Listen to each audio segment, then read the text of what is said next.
दोस्तों, आज हम पढ़ेंगे उत्पादन फलन का अर्थ और उत्पादन फलनों के स्रोत।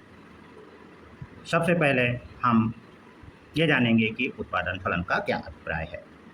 तो अर्थशास्त्र में इनपुट्स अर्थात आगत, आउटपुट्स अर्थात निर्गत के बीच जो संबंध होता है उसे हम उत्पादन फलन के नाम से जानते हैं। क्या होता है? इनपुट और आउटपुट के बीच जो संबंध होता है उसे हम उत्पादन फलन कहते हैं। अब एक प्रश्न हमारे सामने आ गया कि यह संबंध कैसा होगा, किस नाम से जानेंगे? तो इनपुट और आउटपुट के बीच में जो संबंध पाया जाता है वह किस प्रकार का संबंध पाया जाता है? इनपुट और आउटपुट के बीच में जो संबंध होता है वह तकनीकी संबंध होता है। अब यहाँ एक फिर प्रश्न उठा कि तकनीकी संबंध किसको कहते हैं? जब तक ये नहीं जान पाएंगे हम उत्पादन फलन को अच्छी तरह से नहीं समझ सकते हैं। तकनीकी संबंध का अभिप्राय यह होता है कि उत्पादन साधनों के ऐसे संयोग जिनसे अधिक से अधिक उत्पादन प्राप्त किया जा सकता है, तकनीकी संबंध कहलाता है। क्या कहलाता है? उत्पादन साधनों के ऐसे संयोग जिनसे हम अधिक से अधिक उत्पादन प्राप्त करें उसे हम तकनीकीय संबंध के नाम से जानते हैं। तकनीकीय अतः हम उत्पादन फलन को संक्षिप्त रूप में Q = function of L K E, जहाँ पर L श्रम है, K पूंजी है और E अन्य साधनों को बतलाता है। उत्पादन फलन में F फलन अर्थात तकनीकी संबंध को व्यक्त करता है।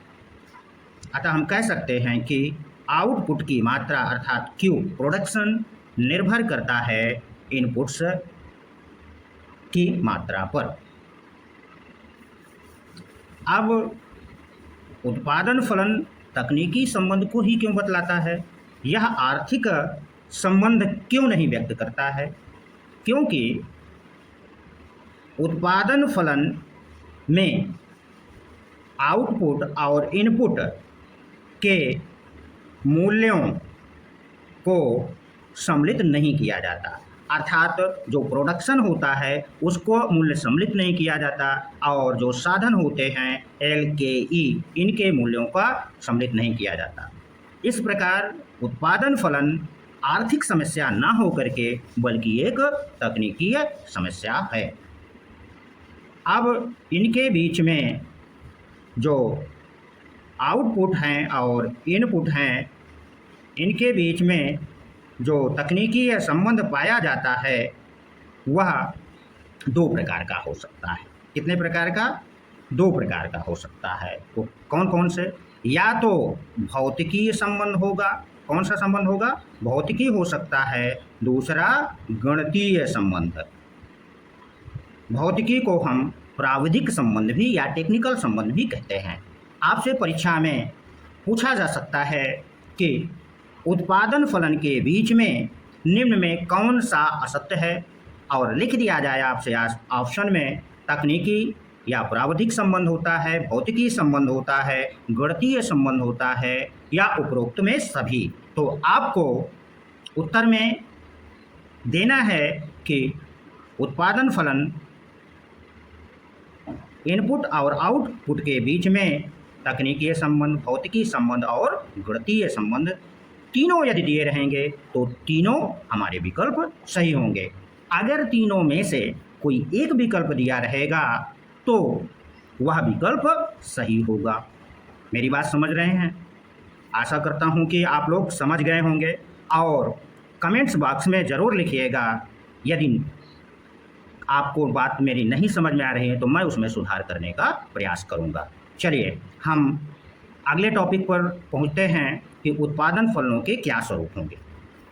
तो चूँकि हम पढ़ चुके हैं, आप जान चुके हैं कि उत्पादन फलन Q = function of L K E के रूप में व्यक्त किया जाता है। चित्र में आप देख रहे होंगे कि चित्र में y अक्ष पर हमने उत्पादन यानी प्रोडक्शन Q को लिया है और x अक्ष पर साधनों की मात्रा को। उत्पादन फलन Qn मूल बिंदु से प्रारंभ होकर के ऊपर की ओर उठता हुआ है। इस उत्पादन फलन Q में f equal to function of L के ई K1 और E1 को स्थिर मान लिया गया है और केवल श्रम साधन में परिवर्तन होता है। तो उत्पादन फलन का स्वरूप नीचे से बाएं दाईं ओर उठता हुआ होता है। आपसे प्रश्न पूछा जा सकता है परीक्षाओं में कि उत्पादन फलन का स्वरूप कैसा होता है, बाएं से दाईं ओर डाउनवर्ड स्लोप होगा कि बाएं से दाईं ओर उठता हुआ होगा। तो आपको बताना है कि बाएं से दाईं ओर पर उठता हुआ। क्या उत्पादन फलन के स्वरूप में शिफ्टिंग हो सकती है? जी हाँ। वो शिफ्टिंग कब होगी, यानी उत्पादन फलन में परिवर्तन कैसे होता है? तो जैसा कि Q2 एक दूसरे उत्पादन फलन को देख रहे हैं, इस प्रोडक्शन फंक्शन में Q2 equal to function of L2 K2 और E को स्थिर मान लिया गया है और L2 और K2 की मात्रा को जब बढ़ाया जाएगा तो Q1 प्रोडक्शन फंक्शन किस ओर शिफ्ट हुआ है? बाईं ओर शिफ्ट हो जाएगा और Q2 को रूप में होगा। और यदि पुनः Q1 अभी हमने केवल अन्य साधनों को स्थिर रखा है और L2 और K2 की मात्रा को बढ़ाया है तो Q1 से Q2 हुआ। अब यदि हम L1, K2, E2 की मात्राओं को बढ़ाएंगे तो अर्थात सभी साधनों को परिवर्तन करेंगे तो हमारा उत्पादन फलन का स्वरूप कुछ इस प्रकार का होगा। अर्थात जब एक साधन हमारा परिवर्तनशील है, Q1 में अगर हम देखें तो केवल एक साधन परिवर्तनशील है, वो भी L1, तो इसका स्वरूप कुछ इस प्रकार होगा। Q2 प्रोडक्शन फंक्शन में हमने दो साधनों K2 और L2 को परिवर्तनशील माना है और E1 को स्थिर माना है, तो प्रोडक्शन फंक्शन हमारा बाईं ओर शिफ्ट हुआ है। अब यदि हम उत्पादन के सभी साधनों में परिवर्तन करते हैं तो हमारा जो प्रोडक्शन फंक्शन है वह बाईं ओर। अतः हम कह सकते हैं या निष्कर्ष पर पहुंच सकते हैं कि जैसे जैसे उत्पादन के साधनों की मात्राओं में परिवर्तन किया जाता है तो प्रोडक्शन फंक्शन हमारा क्या होगा? बाईं ओर शिफ्ट होता चला जाएगा। अगली क्लास में जो हमारी वीडियो आएगी वह होगी उत्पादन के नियम कौन कौन से होते हैं। ठीक, जय हिंद, जय भारत।